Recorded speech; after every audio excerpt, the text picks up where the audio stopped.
Today, we talk about big data, small data, and how to balance the two. Welcome to the weekly NeoMarketing podcast, featuring one half of the Golding Group C-Suite, Kyle Golding, and Pritch Pritchard, APR, PRSA Fellow. All right, Pritch, you just came back from the PRSA ICON Conference a couple weeks ago in Boston. And there were a lot of topics. Of course, that's what happens at conferences. What was one of the big topics that stuck out to you? There were quite a few sessions on big data. It made me stop and think, all right, exactly what are we talking about here when we talk about big data? That's a good question. I mean, very large data sets and people struggling. I think they're overwhelmed with the data, to be honest with you. The term itself can be a little scary, right? It is, absolutely. Or seem almost hard to obtain for a small business. Yeah, exactly. It just means a large data set. And so large is relative. If you're a $10 million business, the data you collect is large, right, or could be. But to Coca-Cola, that could be a really small data set. So, true. It also depends, too, if you're a startup, an existing company, if you've right, been around 5 years or 50 years. Right. A completely different data set, right? Exactly. It's a new buzzword. We've got the ability to collect all this data, but the principles are still the same.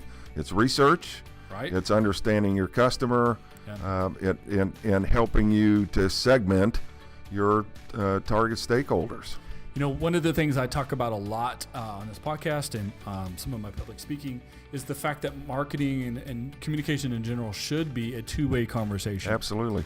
And the second part, obviously the first part is saying what you want to say out to the world, but in the two-way conversation, receiving information back, you're receiving data, but it's what you do with it is the key, is the trick, if you will. Yeah, and I'm not sure that we're talking about including that two-way communication in the data set. I think what we've been talking about is we've scooped up all this information initially, and we just keep going back to that. What you're talking about, what I talk about, is using that new, fresh data, that right, feedback that you get to help refine your business proposition. At the end of the day, big data or any data that's sort of just collected almost in a silo, if you will, and then try to distribute it across different types of businesses or different entities, or even just two or three businesses that are doing the exact same thing, yeah, but in slightly different ways. It's not used the same way across all of them, right? I mean, you do have to adapt. Well, it has to be relevant to what you're trying to do. Again, back to the business proposition. Right. For me, I find big data or outsourced data makes a lot of sense for startups. Yeah. For people who maybe even pitching an idea to figure out what are the basic economics and the basic generalities of how much money you can make, and if an audience is there, if anyone's asking for this, is there a problem that can be solved or needs to be solved? Yeah, the foundation. Right. But at some point, you do have to transition into data that's specific to you, your business, your product or service, your approach, and your audience. You can't keep reaching back to the same well and expect to get a different answer. Everyone gets a little nervous or scared about big data, but really what you want to do is balance big data and information that's out in the world versus information and conversations that you can create as you run your business, and finding that balance that makes sense for you, right? Continual process of refinement, small changes where they're necessary, and that's that incoming data that you get from a two-way conversation that will help you make those tweaks. Fantastic. I like that. That's a good bit of information for you guys out there. I got a bonus question for you, Pritch. Yo. It's going to be out of left field. I hope you like it. Okay. What's your favorite social media platform? Wow, good question. I tend to be on Twitter a lot. I don't know why. Maybe because it's easy. 140 characters I can read pretty quickly. There are a lot of education professionals on Twitter. There are quite a few. LinkedIn, I think, though, is probably my favorite platform because of the professional nature of it. No one ever says LinkedIn, but it is a great platform. I love Twitter for business and for personal and for social interactivity, definitely social listening. Yeah. I love Twitter for that. Yeah. I've really taken to Instagram the last 6 months. I'm a late bloomer on Instagram, but I'm really having fun with it, kind of ramping up.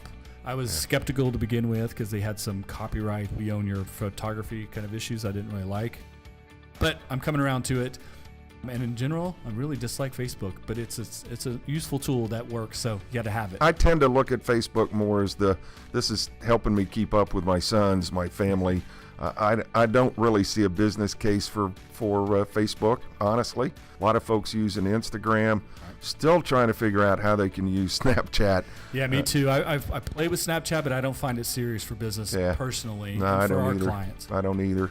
Sure, some people out there are having a good time with it, but I personally don't find a value for it for business. One of the other things that I like about LinkedIn is it's a thought leadership space. Right. You get a good chance to put your intellectual discoveries and positions in a space that people expect it to be in and people respect it.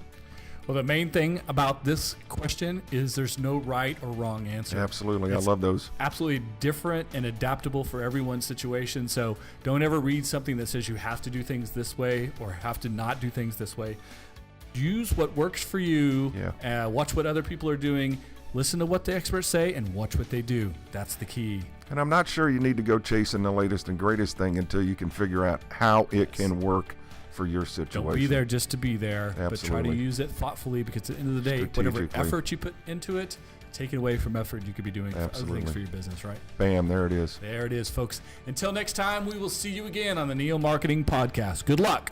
Ciao.